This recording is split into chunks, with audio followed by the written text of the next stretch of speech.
Hi guys, my name's Fern Roberts. You probably met me in the last YouTube video when I was talking about The Hunted. Well, today I'll be reading more extracts from The Hunted. It's a novel from Mary-Anne Crooks. The last one we spoke about horrific experiences, poachers, and don't even get me started on that massive spider. It was this big. Okay, fine, it wasn't that big. It was like this big, maybe. Alright, okay, fine, I'm over-exaggerating, the author's telling me off. Don't even, look at me like that. If you were there, you would have run as well.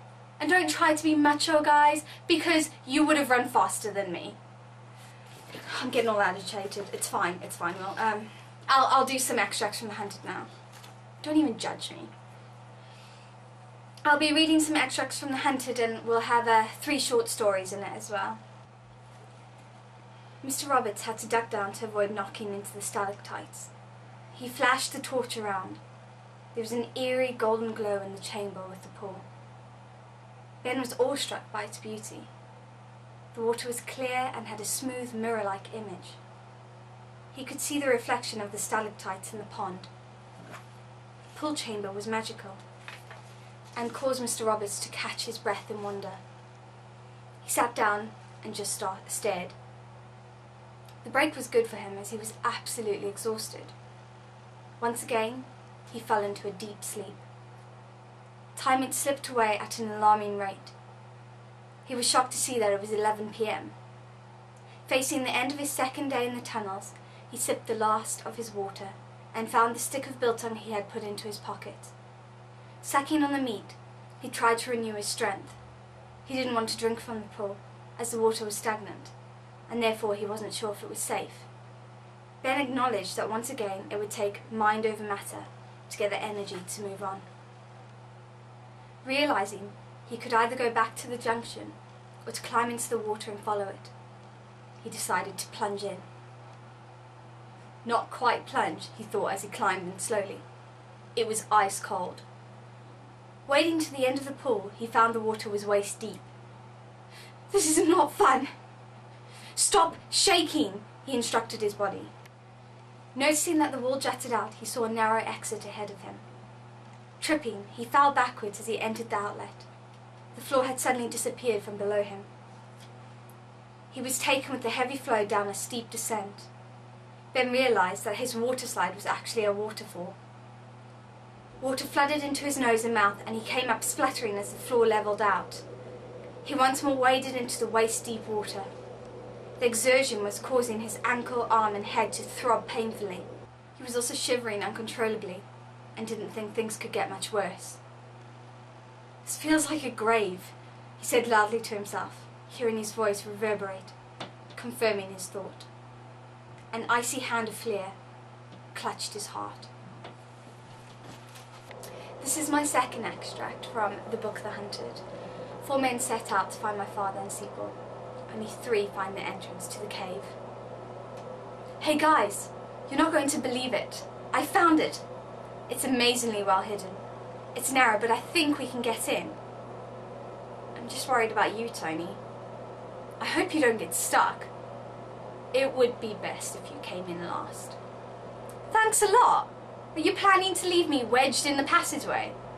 Jan laughed. No, he replied. We will go first, and if it appears to be too small, we will let you know. Not quite sure what we'll do with you, he grinned wickedly at Tony.